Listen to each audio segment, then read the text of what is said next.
আসসালামু আলাইকুম সুপ্রিয় দর্শক। জুলাই যোদ্ধাদের দায় মুক্তি দিতে অধ্যাদেশের খসড়া তৈরি করেছে আইন মন্ত্রণালয়। আগামীতে প্রধান উপদেষ্টার সাথে উপদেষ্টা পরিষদের বৈঠকে এই অনুমোদন দিবে অন্তর্বর্তীকালীন সরকার। প্রিয় দর্শক, দায় মুক্তি কি, আজকে আমি সেই বিষয় নিয়ে আলোচনা করব। দায় মুক্তি শব্দের অর্থ হচ্ছে ইংরেজিতে ইনডেমনিটি।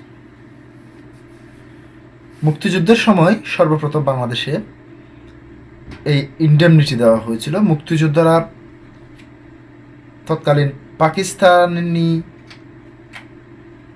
সেনাবাহিনী কিংবা পাকিস্তানি রাজাকার কিংবা যারা দেশদ্রোহী ছিল তৎকালীন, তাদের বিরুদ্ধে যে সমস্ত অ্যাকশনগুলি নেওয়া হয়েছিল, অর্থাৎ সবগুলিতে আর সংবিধান মেনে করা হয়নি, যার কারণে তাদের যদি ভুল ত্রুটি কিংবা কোনো কিছু হয়ে থাকে সেটি দেশের জন্য হয়েছে, সেই কারণে এই অধ্যাদেশটি জারি করা হয়েছিল, ইনডেমনিটি অধ্যাদেশ অর্থাৎ দায়মুক্তি অধ্যাদেশ। এর পরবর্তীতে আমরা দেখেছি বঙ্গবন্ধু শেখ মুজিবুর রহমানকে যখন ৭৫-এর ১৫ই আগস্ট নির্মমভাবে তার সপরিবার সহ হত্যা করা হয়েছিল।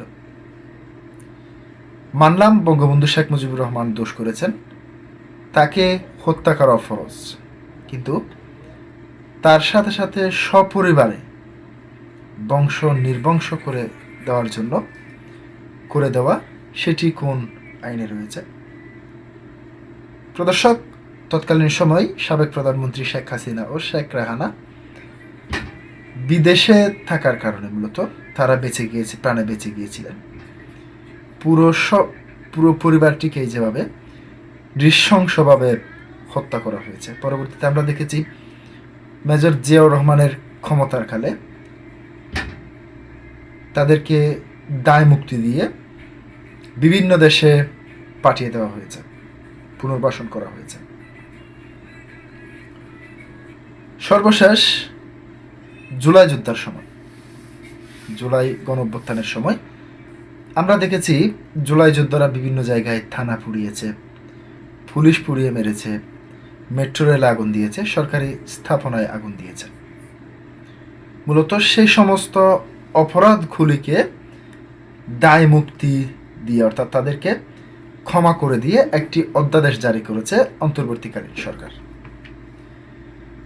এই অধ্যাদেশটি সম্ভবত যদি গত কয়েকদিন আগে মেহেদী হাসানের ঘটনাটি না ঘটত, তিনি পুলিশের থানায় এসআইকে হুমকি দিচ্ছেন, থানা পুড়িয়েছি আমরা এবং অমুক ওসিকে এসআইকে পুড়িয়ে মেরেছি আমরা। এই ধরনের বক্তব্যটি যখন সামাজিক যোগাযোগ মাধ্যম সহ সব জায়গায় ছড়িয়ে পড়ে, তাকে আমরা গ্রেপ্তার করতে দেখেছিলাম, কিন্তু পরবর্তীতে বিশেষ ক্ষমতা বলে তাকে আবার ছাড়িয়েও নিয়ে এসেছে জুলাই যোদ্ধারা। মূলত সেই সমস্ত অপরাধগুলিকে ঢাকার জন্য এই দায় মুক্তি অধ্যাদেশ জারি করতে যাচ্ছে সরকার। প্রিয় দর্শক, ৭৫-এর সময় বঙ্গবন্ধুর পরিবারকে হত্যা করে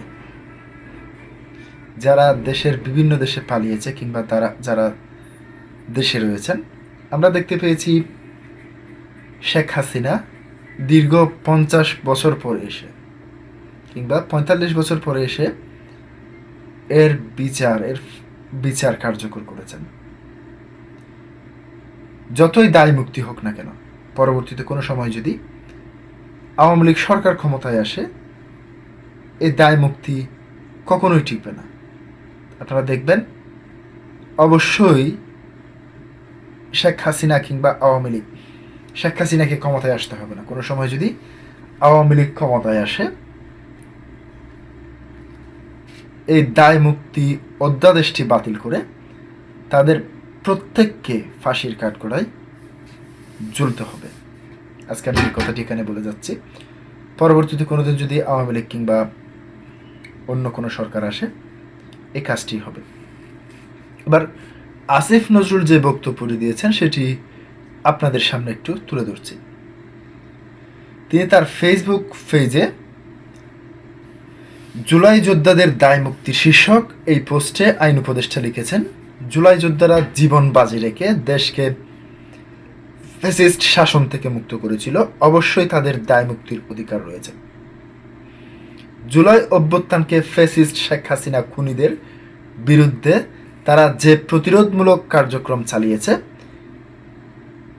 সেজন্য তাদের দায় মুক্তি দিয়ে আইন প্রণয়নের প্রয়োজনও রয়েছে। পোস্টে তিনি আরো লিখেন, এ ধরনের আইন প্রণয়ন সম্পূর্ণ বৈধ। আরব বসন্ত বা সমসাময়িক কালের বিপ্লব বা গণ অভ্যুত্থানে জনধিকৃত সরকারগুলোর পতনের পর বিভিন্ন দেশের এ ধরনের দায় মুক্তির আইন রয়েছে। বাংলাদেশের সংবিধানে ৪৬ অনুচ্ছেদের দায় মুক্তির আইনের বৈধতা রয়েছে এবং ১৯৭৩ সালে মহান মুক্তিযুদ্ধের পর মুক্তিযোদ্ধাদের জন্য দায় মুক্তির আইন হয়েছিল। আইন উপদেষ্টা আরও লিখেছেন, এসব নজির ও আইনের আলোকেই আইন মন্ত্রণালয় দায় মুক্তির অধ্যাদেশের একটি খসড়া তৈরি করেছে। ইনশাআল্লাহ আগামী উপদেষ্টা মণ্ডলের বৈঠকে তা অনুমোদনের জন্য উপস্থাপন করা হবে। জুলাইকে নিরাপদ রাখা আমাদের পবিত্র দায়িত্ব। প্রিয় দর্শক, আজকে পর্যন্তই। আসসালামু আলাইকুম ওয়া রাহমাতুল্লাহ।